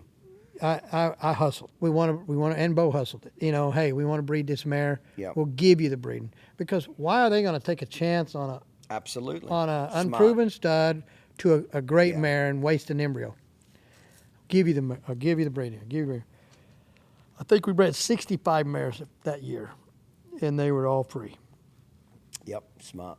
And then we started standing to the public the following year for money. Do you remember what his stud fee was that first year? Yes, I do. It was $4,000. $4,000 that first year. Yep. So the fact that he won the Futurity, 600 and something grand, retired as an early 4-year-old, that's pretty rare for them to retire them that early, correct? Normally they go and showing their 4, 5, 6-year-old. Yeah. So what happens then is you go into the dark time. And forget about him. Yeah. His 5 and 6-year-old year. Yeah. So how do I keep his name out there? What'd you do? I promote. Yeah, I mean, Tell me how you're doing that, though. I'm not going to tell you all that. No, that's bullshit, because I know, but I want to see if you you're ain't going put to be honest. enough whiskey in that cup to tell me. I want to know how you're getting this done. I got a pretty good idea how you get it done, motherfucker, but I just want to see how honest you're going to be. So I'm going to play dumb right now. So tell me how you promoted him, because all jokes aside, that's what makes you special from everybody else. There's only one other guy that I think's as good as you in the stud business is Mark Schulz that used to own Wimpy's Little Step. Gotcha. Mark Schulz, it was as smart as you, and he did it with Wimpy's Little Step. He treated that stud like it was a real fucking business. Yeah. And that's what most stud owners don't do. They don't treat it like a real business. Yeah. And if you want it to work, you got to hustle it. Right. That Wimpy's Little Step won the Futurity. Great horse. Not going to say he's not. Not going to take anything away from the horse, okay? But Mark promoted that horse, called those mare owners, hustled every damn breeding. And when those horses, when they got to 2-year-old, those Wimpy's Little Step, he went out and bought the top 6 all around the country. He gave like $200,000-300,000 a piece for them. Mm-hmm. You know what I mean? Mm-hmm. And he went and bought the best Wimpy's Step little 2-year-olds he could find in the country. He put a couple with Sean Flaherty, a couple with Andre Papani, a couple with this guy, and he placed them with the trainers that were winning. So that first year they were 3-year-olds, they fucking knocked it out of the park. Now, I'm not saying that they weren't good horses anyway, but he strategically placed the best horses. So all that money he made off that first couple of years of breeding, he took all that money and went and bought 2-year-olds. He went and bought the best 2-year-olds. And he did it the next year. He was smart enough to say, we just can't knock it out the 3-year-old year. We got to do it the next year as well. Did the same thing again. After those Wimpy's Little Step hit 2 years in a row, they were off to the races now. Right on.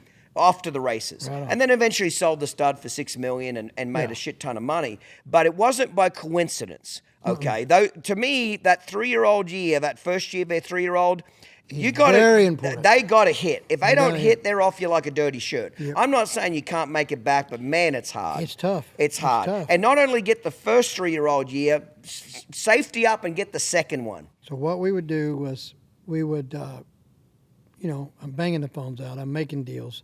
Buy 3, I'll give you 1. Yeah, buy 4, I'll give you half. Yeah. Buy 4. I mean, I'm working. Yes. I'm working. Yeah. Now, I have a product to promote, first and foremost. Once you got a product that's worthy, well, it's promotion time. Well, then that's where I got to come in. And I owe it to those mare owners who took a chance, especially the ones that were buying it. Yeah. I owe it to them, and I still feel this today. Yeah. I owe that to them. Whether it's Metallica, Stevie Ray Vaughan, Breaking Bad, whoever the stud is of coming. When I commit to that stud, I'm going to promote it because they're giving me their money. And it's not just for the colt. It's for the brain. I'm going to promote it, and I'm going to make that baby of yours worth as much as it can be. I'm going to make an assumption. I bet you fucking hustled those phones like you did when you were hungry commodity in your 20s. I bet you sat on that phone all day, every day. I've heard the stories of what you did. You're sending them Christmas cards. You're checking on their babies. You're posting photos of them. You know, breeders are like parents. Excuse me, I don't have kids. Every breeder loves their foals like they're their kids. You bet. So you call them up. How's that baby doing? Send me some photos. Let me post it. Like, you're taking a genuine interest in what they're doing. And that means a lot. And it's real. Yes. It's not that I'm doing it just to do it. I do it because I have a passion for it. And I'm laser focused now. Okay. And so. And you got to get through those first 2 or 3 years. And they're dark years, buddy. They're dark years. So especially when you retire them that early, isn't it? Yeah. So we kept hustling the phones, kept pounding out the mares, kept pounding. And we get to the sale the first year, the yearlings show up, you know, and there's several metallic cats there. I'm buying them. Yeah. Unless I see who's the right person buying it. Yeah. And then I would back off and let them buy it. If I did not know who that person was, I bought it. Yes. It didn't make shit. If it was 60,000 or if it was 100,000 back then, it did not matter. I had to protect my stud. And so that's what we did. And then in the meantime, I'm buying brood mares that I think that'll cross on him. And so I'm selling those babies at the sale. And so that's helping a little get a little of the money back. So I was just going to ask you, let's talk about a little bit of the negative, okay? I'm going to make a prediction, okay? You're giving away a lot of fucking breedings. You're hustling. You're making deals. You're spending a lot of money. And that first 4 years before those colts get to the Futurity, was there ever a point when you're thinking, man, I got a lot of money going out the door here. Am I doing the right thing? Did any doubt ever hit your mind? Absolutely. Yeah, you know, let's talk about that a little bit, because it's easy to talk about just all the great things that are happening, but you're going through a 4-year desert where you're spending money like a drunken sailor. You bet. It's talk a about dark that a little hole. bit. It's a hole in the bucket. And I think looking back, I know this now, but I don't know that I knew this then. I have a compulsive behavior a little bit that once I lock in on a horse, let's say a stud, I do not worry about the competition anymore. That's the last thing on my mind. I worried about the competition deciding whether I was going to promote this stud. Okay, so now the competition doesn't mean shit to me now. My whole thought process is, how can I promote him, and how can I provide the best customer service possible? Yes. And if that's all I focus on, like with Stevie Ray Breaking Bad, that's my sole focus now. It's customer service and promotion. How big of an Achilles heel, if it was, that he had to compete against his old man highbrow cat? What was that rivalry like? Was people still wanting to breed to his dad rather than go to? You know what I'm trying to say? Yeah. He still would have been popular at that time. $20,000 stud fee. Well, as fate would have it, the year I stood Metallic Cat was the year he went sterile. Oh, truly. Did not know that. So that option was... Yeah, that helped you a little bit there, didn't it? It helped me a lot. Yeah. And so that was a thing that helped us as well. Yeah. But I had, my pitch on the phone was, hey, he's a red roan highbrow cat. His daddy's went sterile. Here it is. He's 4,000 versus his daddy at 20,000. Come on, let's get on this bandwagon with me. We're going to have a lot of fun. It was a rah, rah, rah. And they did. And it was amazing. Yeah. And then his babies hit. And it was a ride. I am the dream, okay? I am the dream for any person getting in this business. I was down to 3 horses. It's not that I have a high IQ or that I have some special gift. I think I was gifted with, everyone's blessed. With the hustle. You were gifted with the hustle. And the gift of maybe a gut feel and then pushing all in on it. Yeah. And I think that comes from the commodity side of it, where you feel like the market's going up. Yeah, because you're gambling in commodities. You're gambling there. You got to have some bowls to play that game. Hey, the commodities is like commodities makes Vegas look like a backyard crapshoot. Yeah. It is big time. Yeah. And so I think that mindset that I had in the commodities is what has helped me over here in this side to very much go all so. in. I only know of 2 stud owners that, well, you and Mark Schulz that used to own Whimper's Little Step, but did what you did. Personally, not the ranch manager, not the breeding manager, not the fucking trainer, but you personally make the phone calls. I still do. Just like the cold calling. You know, one of my customers, he's a billionaire, true billionaire. And he said, Clinton, I asked him how he got started, and he said, on the trading on New York City. And he said, I had a goal to call 300 cold call customers every day.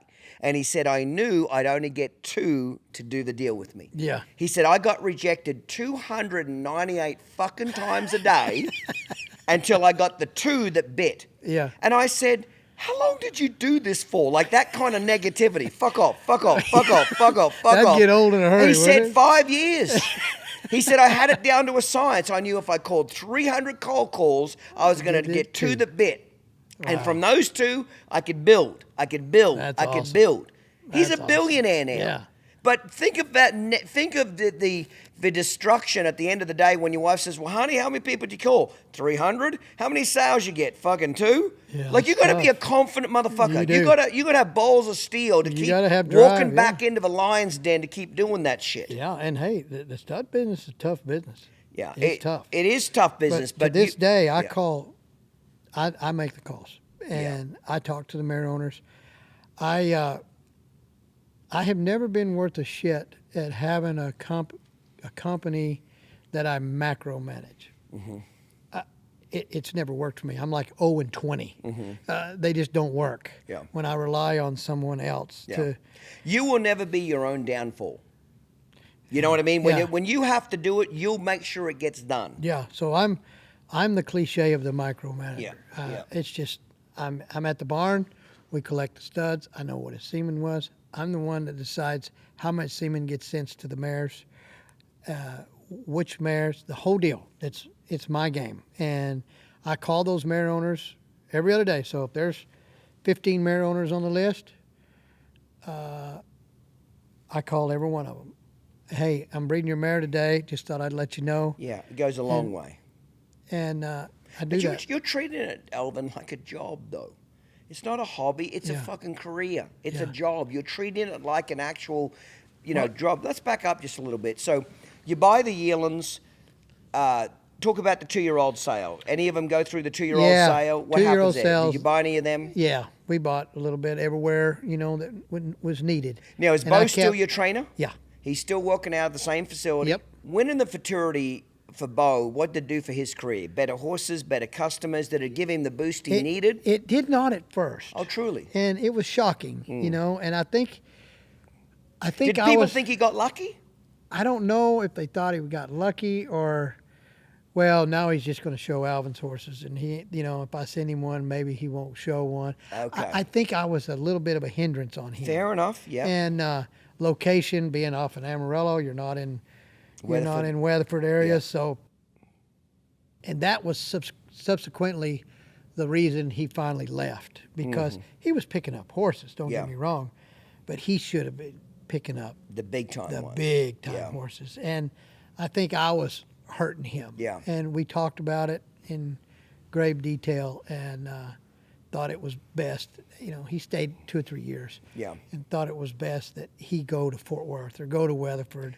That's And- awesome that you two could have that type of conversation, respect for each other, to say, hey, we were on a winning team. We're just going to make a few adjustments here. Yeah. Takes and a lot. I'm buying mares. Yeah. And I'm like, I'm getting bigger, Mm-hmm. and I'm kind of pushing him a little closer and closer to the end of the barn, Yeah. with his horses. Because you got horses coming out your ears. I got mares and brood mares. I got it. We're rolling. And But I got to admit, if I had to take a guess here, Alvin, those first 4 years, from the time of conception to the Futurity, you're fucking upside down on this stuff. I'm way upside. You're way upside down. Yes, I'm glad you He- just said that. You're upside down. You're spending money like a drunken sailor. Yeah, he has You're to giving hit. away way more breedings than what you're getting paid for. You're buying brood mares. You're buying yearlings. You're in this hole. It better goddamn work because you're we're shit in out it. of luck, correct? There's margin calls coming. I'm gonna make a prediction. You're at least a couple million, probably 3. You're about 3 million in this cash flow. I'm gonna make a prediction, right or wrong. I don't know. You lying motherfucker. I don't know, but it wasn't that much. It was a lot. You don't think it was that much? No, I think I'm about $1 million in. Oh, truly? Maybe Okay. $1.5 million. Okay. But I knew he was going to hit. I just awesome. knew the babies were phenomenal. Mm-hmm. You could tell it was a metallic cat when he rode in. When the yearling come in, Yeah. he just stamped them. You know, and then his babies went on now. And So what about the first year at the Futurity? They're 3-year-olds. They go to the Futurity. What happens? I can't remember. I hate that you're asking me that, and I God, can't it must tell have you. sucked, Alvin. No, it was good. We had was? a couple. I think we had 3 make the finals that first year. Okay. Did not win it, but we had 3 that made the finals, and I don't ever remember us having less than 2 Yeah. in the finals every year. One year we had 5, Yep. and that's a big deal. Yeah, to that's a have big deal. one is How many did they put in the Cut and Futurity finals open? How many did they bring back? 30? 30. 30. Yeah, 2 sets so of 5's 15. quite a bit of it. Yeah. Oh, that's Let me ask you. So as the years go on, like the second breeding, well, no, let's say after the 3rd breeding season, where those horses are now 3-year-olds or 4th, you're not having to give away quite as many breedings. People are willing to pay more money now. now we're going up. Now on the you're breeding starting to fee. go the other way, correct? Yeah, now we raised the next year, the second year we went to 5,000, and then we went to 7,000. I said, I'm going on up, and they were like, oh God, I don't think I don't think it can handle it. I went to 10. What made you say that? What made you say to go from 7 to 10, for example? I mean, where you book full every year? They just told you? Yeah, that's the time to go Supply and up. demand. Supply and demand. That's all it Yeah, was. Yeah.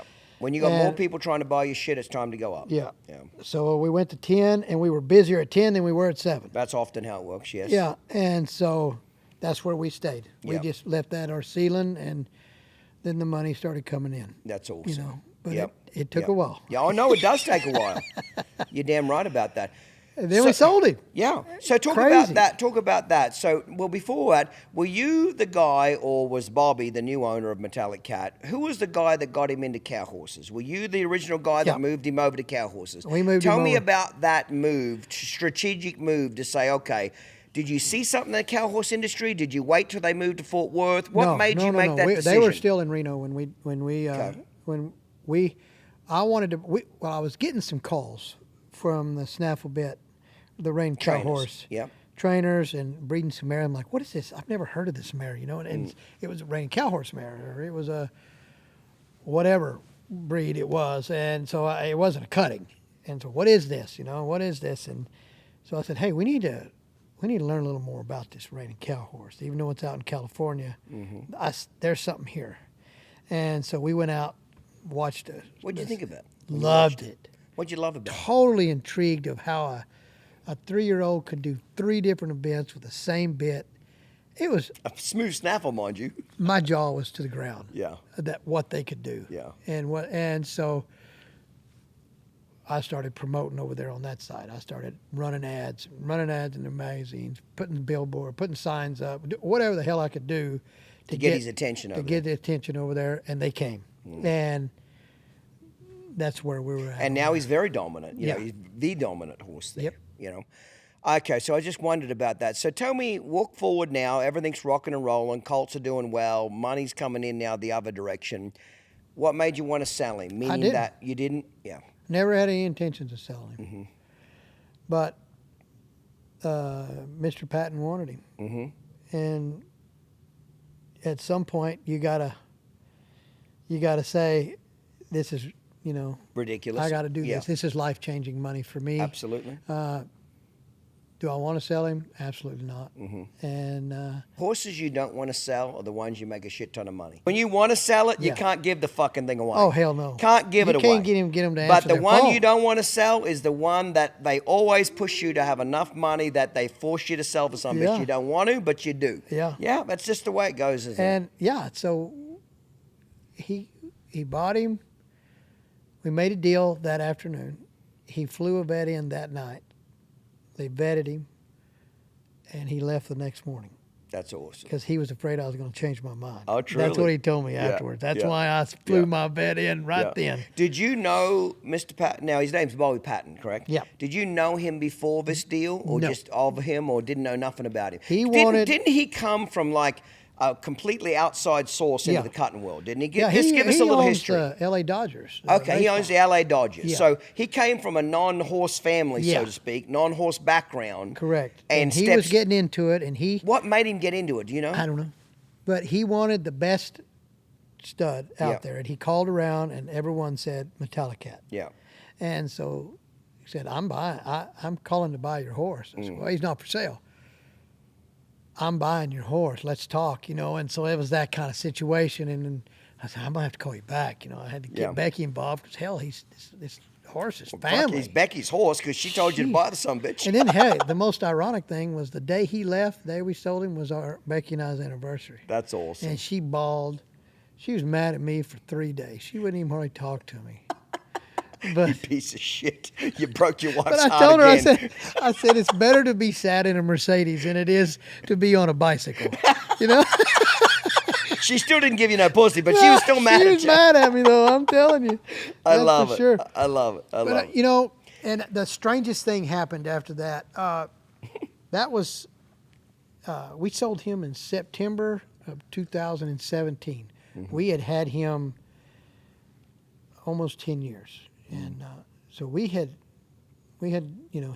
provided for us well. Yes. And then really provided when he sold. Yeah. Did you feel a sense of loss when he left at all? I was going to get to that. So, your whole drive in life is to push, promote, build that business, build that whatever. And that's what we had done. And then one day it's gone. Yeah. We had a sense of loss. Like, I don't even know how to even explain it. I had no purpose. Yes. I can absolutely I don't even really know identify how with to explain it, but Yes. I was dealing with some a little bit of depression. dramatic shit. Yeah. Yeah. Because I didn't have a purpose anymore. Get out of bed anymore. Yeah. Yeah. I can have a lot of profound respect for you for what you did with that horse because people don't realize how tough it is to promote studs. It's a gamble. I tell stud owners, the first thing ask me, I say, listen, for the first 5 years you're going to own a stud, you better not plan on keeping 1 cent of that money. No. Any money you make for 5 years, you better funnel it back into that stud. And not only funnel that money, funnel a deep pocket of your own money. Yeah. That's why I've always sold the studs before I never stood them, because I knew how difficult it was. You knew how hard it was. Now, I hedged my bet. I was ignorant. I hedged my bet. I might keep 10, 15 breedings for life. Sure. But I always sold them for a lot of money. A horse can outperform his pedigree. But very seldom will he outproduce his pedigree. Yeah. And I live by that. Yeah. I do live by that. Love Clinton's Uncut and Real Raw podcast? Get the merch. T-shirts, caps, and shot glasses, all available from sweet and innocent to spicy and raw.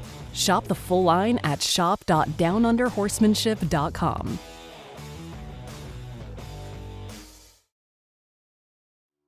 How do you know what it takes to become successful? Talk to someone who's done it.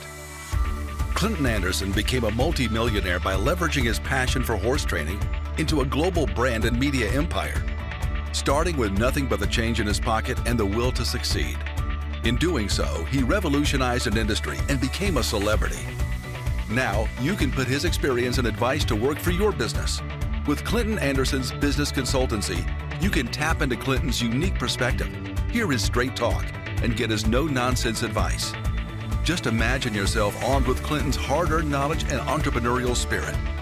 So whether you own a ranch or any sort of business at all, we invite you to discover the transformative power of Clinton Anderson's leadership and innovation in your business. Call 1-888-287-7432 to take your business to the next level today.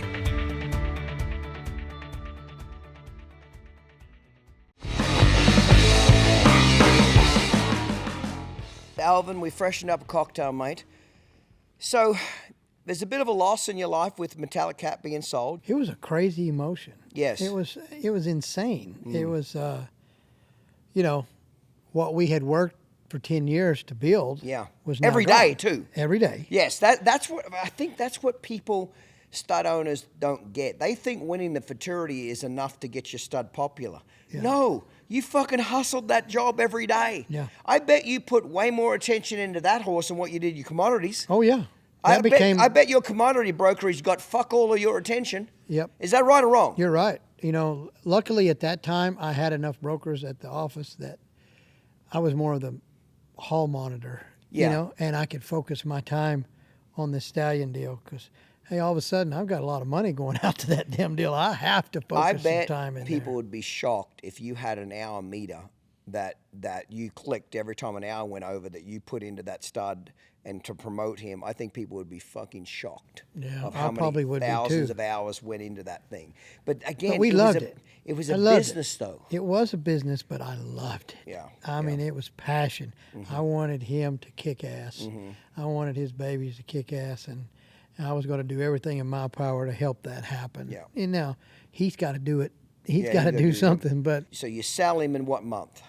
September September. of 17. So let's pick it up from there. Okay. You're now basically you're out of a job. You just got Yeah. fired. You got a hell of a check, but you're fired. Okay. Yeah, I'm done. So And- you don't probably. I suspect I don't want to put words in your mouth, but you probably don't want to go back to the brokerage firm. It's there. No, I'm still But- going but there. that- but I'm that's- going there every day. That's still inspiring That's you to still, go there. I'm going every day. Okay, I'm still surprised. doing that. Yeah, all this time, and even today, I'm still there. Okay. I trade every day. I have my core customers I trade for, and that's a love that I can't drop. See, I'm surprised. I thought after all these years you might have got a little bored with it or burnt out or mastered it. Love it. You fucking love to gamble, don't you? I love it. You're like an addict. Yeah. I can just tell your fucking eyes light up there, Yeah. motherfucker. It's a good thing. Do you do you go to Vegas? Do you like to gamble at all? You know, I used to, but I don't anymore because I think the commodities takes care of my gambling fix. Yeah, get a little fix. Yeah, true. Yeah. But hey, at 8:29 in the morning, my blood's pumping, my heart's beating because the market opens at 8:30, and we're gonna rock and roll for 4 or 5 hours. I love it. I love yeah, it. but so it's August, you said. okay, it's all September. We sold him in September. I said we're going on vacation.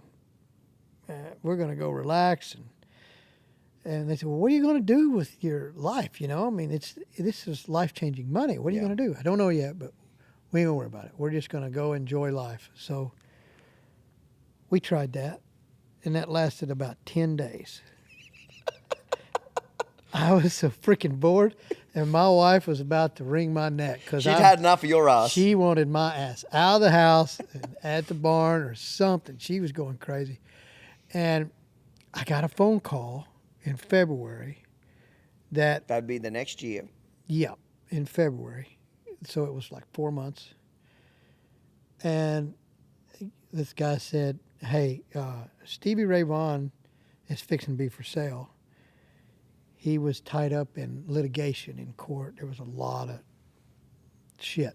Over who owned it? Yeah, the owner, trainer, they got tied up. So he didn't even show his 5-year-old year or part of his 6-year-old year because he was. But he showed as a 3-year-old.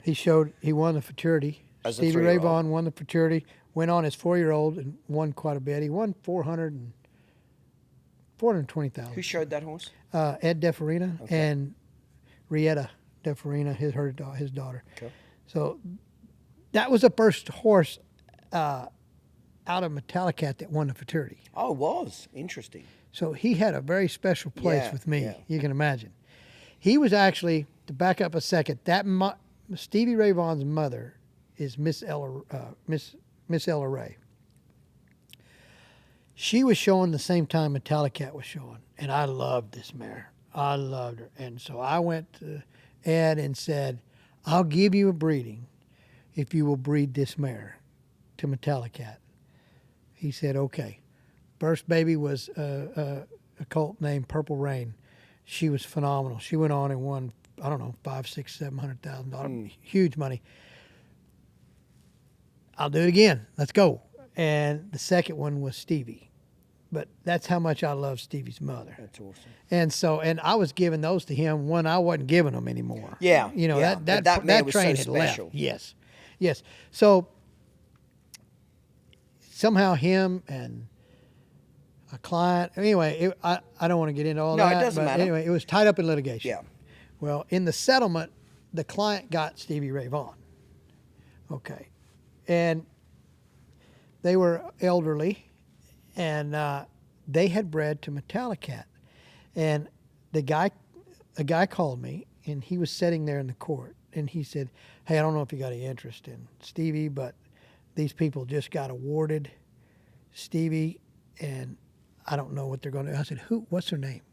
So he told me their name. I'm like, I know them. I remember that name. Probably spoke to him on the phone. Yeah, so my wife, okay, so that you understand this, my wife did all the bookwork, all the contracts for Metallicat for 10 years. So she was intimately She involved. was on that phone more than me. Yeah. She pounded away. That was her job. And Yeah. she took care of all the contracts. She called all the clients. Everything was Becky. And so I called Becky and I said, hey, do you remember so-and-so? She goes, yeah, they bred to Metallicat. I said, do you have their number? She said, I can go up in the files and look. I said, go up there and look. So she goes to the office and digs through the files and finds their name and phone number. So I call them, and I got an answering machine.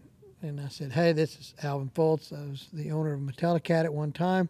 I don't know if you remember me. You bred to Metallicat. I'd love for you to give me a call. I'd like to talk to you about Stevie. And my motor's running. What made you think they were going to sell him, though? I didn't know. Okay. But I knew they were elderly, and I didn't know if they wanted to take on this tackle. Well, let's face it. If they just got out of a lengthy lawsuit, they're you know how sick much of this they're shit. tired. They're tired. Yeah, you've been in enough lawsuits, so have I. By the time you get done to those fucking lawsuits, everybody thinks lawsuits are like fucking Law and Order on TV. No, it ain't. You know, objection, Your Honor, and it's fucking glamorous. You're laying there in bed looking at that fan turn most of the nights. Yeah, to it's figure like out cancer. Lawsuits and going to trial are like cancer. Right on. So Yeah. I left them a message, and they called, and they called back about an hour later. And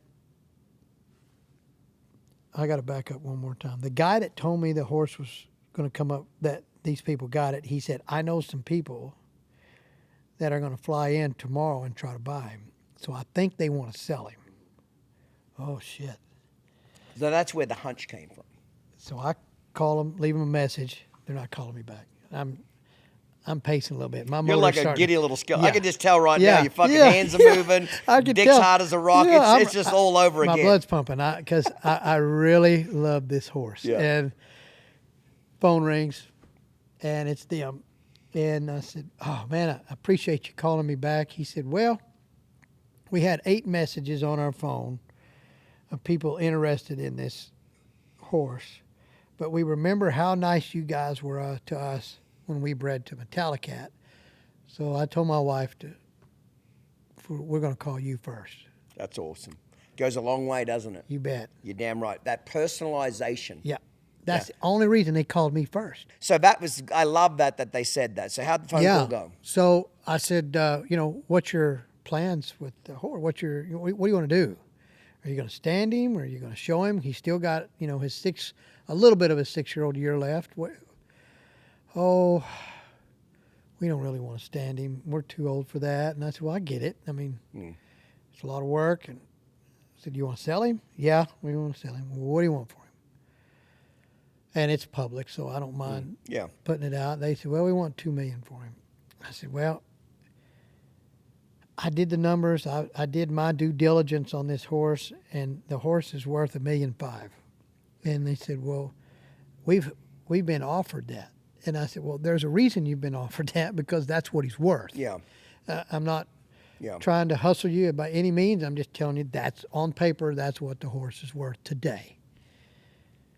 No, we're not going to take that. And I knew there was some people coming because that guy had told me. I said, so what is it? It's $2 million. And he said, it's $2 million. Well, I had just sold Metallicat, so I had some money stacked away, and I'm bored. And your wife hates you. And she's ready to find me a fucking lake house or something. She wants me out of the picture, so I'm surprised she wasn't in the background screaming, "It's sold! We're giving $3 million, bitch! I'll give you an extra $1 million if you make it go down today." I tell you though, she's like an old hen. She sits on them eggs pretty tight. She don't like to give up that money either. And so I said, well, let me call you right back. And my wife said, well, Becky, I'll never forget this. She said, let's sleep on it tonight and call them back in the morning. I said, we don't have time. Yeah. I know what's fixing to happen. Did you have an idea who the other buyers were? Not at that time. No, right. And later I found out, Yeah. and I caught a lot of shit over Yeah, it. But yeah. so I called the guy back, and I said, I'm going to give you the $2 million. He said, well, can you wait and let me think about this until tomorrow? I said, no, sir. It's right now or it's no deal, because I knew those guys. Yeah. I said, I'll fax you a contract. You sign it, and we've got a deal at $2 million. Okay, I'm going to do it. So I sent him over a contract right then and faxed it over to him, and he sent it back. And I say fax because that's all they had. They didn't have the internet. Yeah. And so we had to, where's our fax machine? We don't even have a fax machine You had to anymore. go to the know? attic and yeah, find I it. had to get that thing out of the attic and plug it in, knock the dirt off of it, put a fax in. But anyway, so we got it over to them. They signed it, faxed it back. We got that done. So Did the buyers show up the next morning? he tried to call them, and they were already en route on plane.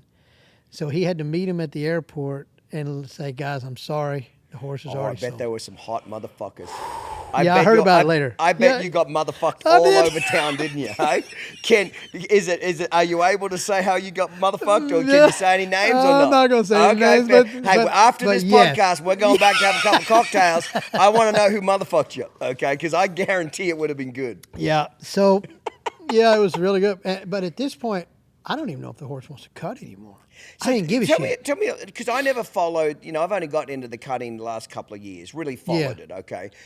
Tell me about Stevie Ray's career. Was he a great athlete? What was special about this horse? I know he was great on paper, but what made the horse special? He, Rietta, his daughter, won the limited non-pro Futurity as a 3-year-old.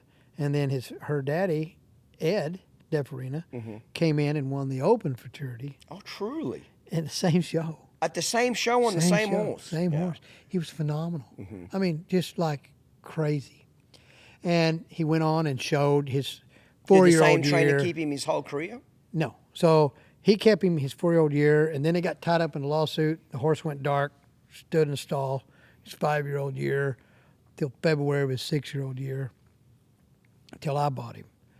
I didn't know if the horse wanted to cut anymore. Yeah. I didn't care. Yeah. Because he had won the Futurity. How much he had won up to how much money he had won up to the time you bought him? I don't know, $350 probably, Yeah. something like that. And yeah, probably around there. He had already proven He could do it. he could do it, and he was a son of Metallicat. So my wife didn't feel like we were cheating on Metallicat, because now that's how she says it. Yeah. I don't feel like I'm cheating on Metallicat because it's a son of his, and he was special to us because he was the first one to win the Futurity. I get him, and I called Bo and said, "Hey, But you don't even do a semen evaluation. shit. You don't know if he's shooting blanks even. don't Pretty know." fucking ballsy. It was. Alvin, to put up $2 million, mate. You haven't even jerked this son bitch off. I had that gut. Yeah, Push but all then you in. got to admit that's a hell of a gamble, because he stupid. could have been shooting blanks Stupid. or had average semen at best. Yeah. Had Well, he- no. They Had he had bred? they had bred 40 mares. Oh, he had? the year Okay. prior. Okay. But I didn't know what it was. Right. Yeah. I did not know what the semen Okay. was. But they had bred. Ed had bred some his 5-year-old year. So he didn't have shit on the ground by this stage. By the No. time you bought him, he's got less than 100 head on the ground. 40. Correct? They weren't even on the ground yet. Okay. And so So he gets a late start. yeah.